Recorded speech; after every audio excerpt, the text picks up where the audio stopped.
Guys, we're done talking. We're taking notes. We have only a few minutes left. We do not have the class tomorrow. So. All right, let's take this seriously. Please be quiet.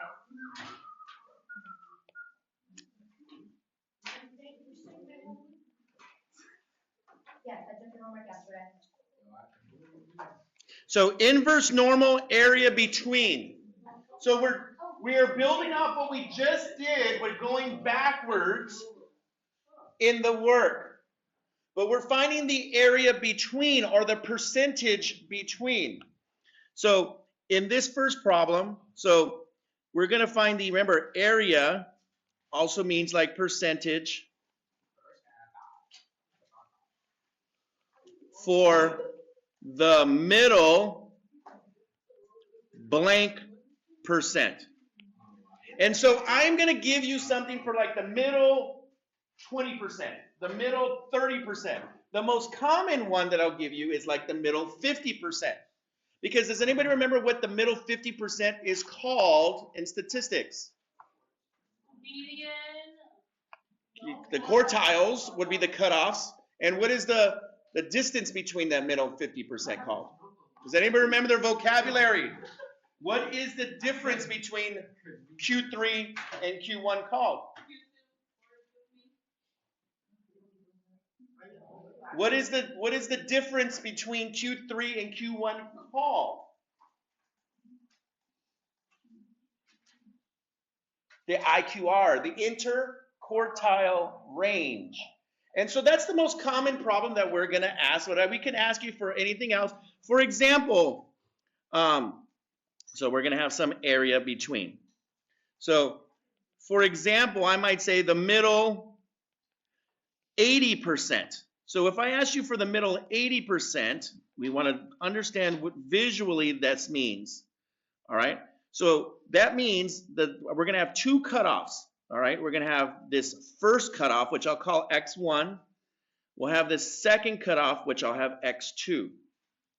And what I'm telling you is that this area in the middle is 80%, which what is that as a decimal? That's 0.8, or yeah, so that's 0.8. So if that's 0.8, what is this area over here? And that is the whole trick to this whole problem. If you can get that, then it just becomes like the previous problem. So the area is 0.1 on both sides, right?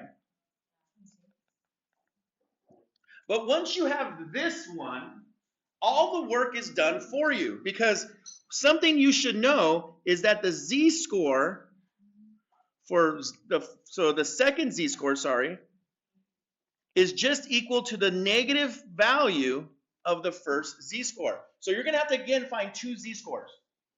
But common sense, once you know one z-score, then you know the other z-score. Once you find one z-score, then this one is just positive.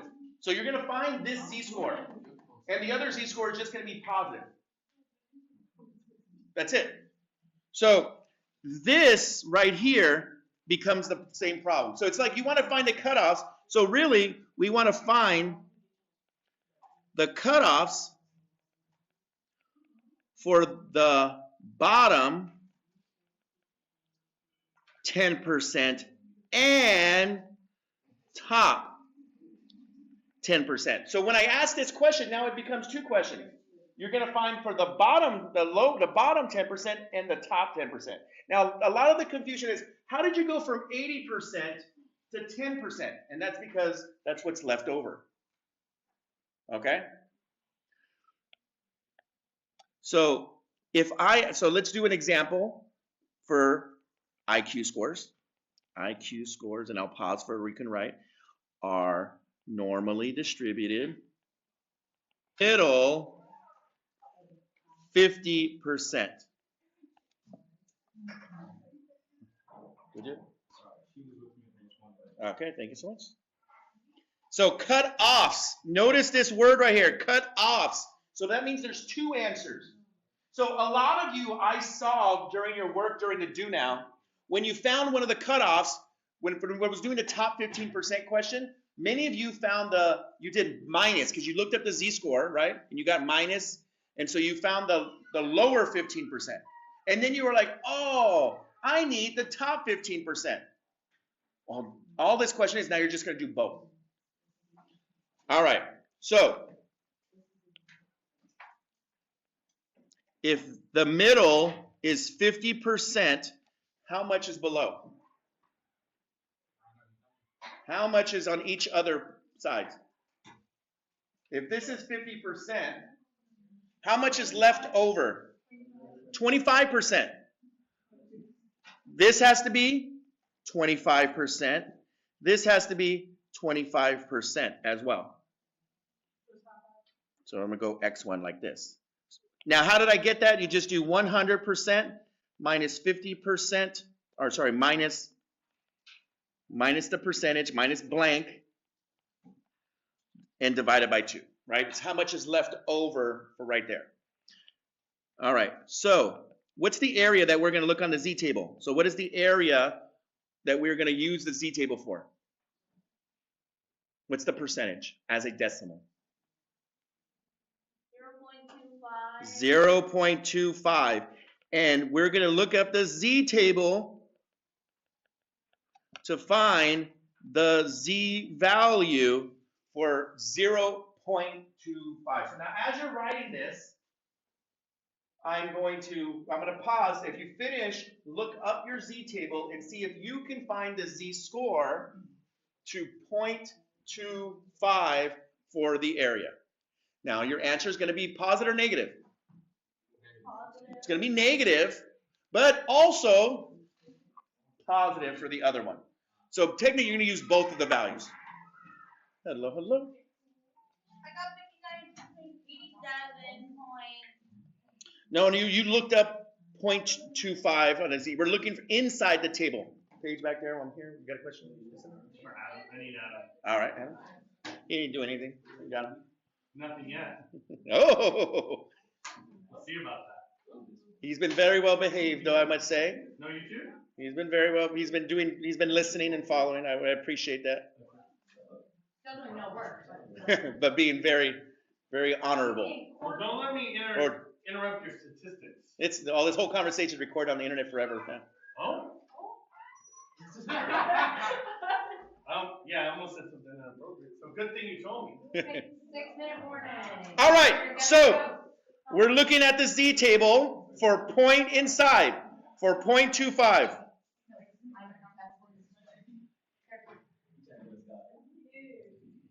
If I look at, I'm trying to find the last one that's 0.25 before I get to 0.24. What is it? Find it? It is right here.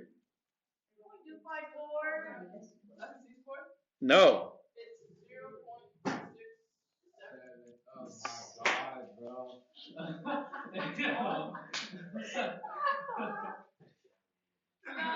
So, 0.2, so you'll never forget that now, hopefully. Is it negative or positive? Both. That's the trick here. That's the nice thing, because you do both of them. So, I get negative 0.67, and I get z equals positive 0.67. You're like 20 years old. I really forgot that was. You're like 40 years old. You're 40. She's 25. No, she's 40 years old. And all we do now is find the x value. So remember, x equals the mean plus the z-score times the standard deviation. And we do it twice. That's it. When I started here, Pendides was like the oldest teacher. What? And now he's like the oldest teacher. He was, that's how young, he was like one of the older teachers. And that was, I don't know. We had a very, very young teachers back then. All right, so my first answer is 100 minus 0.67 times 16. which gives me what? Quick.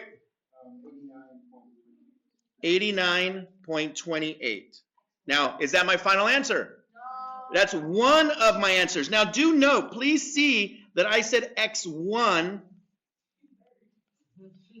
in there because I just need to know there's two answers. And then I'm going to do the same thing. X2 is 100, and then I do what?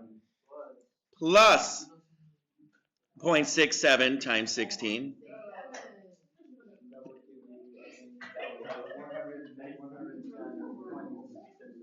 110.75.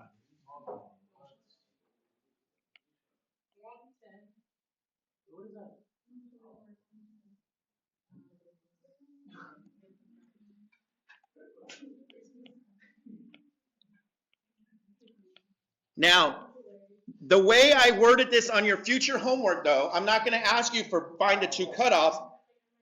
I would word it like this. So now let's find the IQR.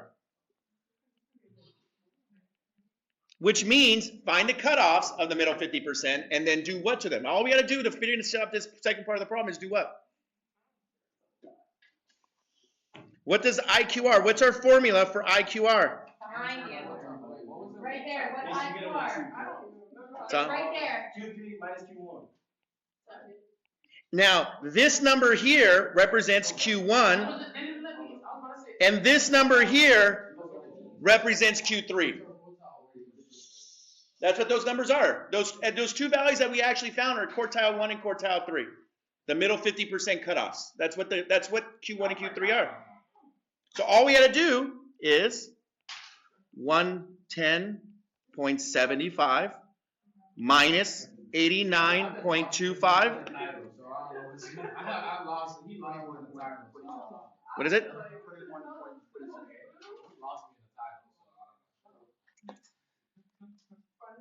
And that's so when you find the cutoffs for the middle 50%, the cutoffs for the middle 50% are Q1 and Q3. So in this question, I said, what are the cutoffs for those? This is one of those just like challenge questions that we may ask you on the exam. The challenge, they're asking specifically for the IQR. But your homework, I'm going to ask, what's the cutoffs for the middle? 20%, 30%, 50%, 60%. We're going to give you different percentages, and then you just do exactly what this last step is just like a bonus type of question. And that's it.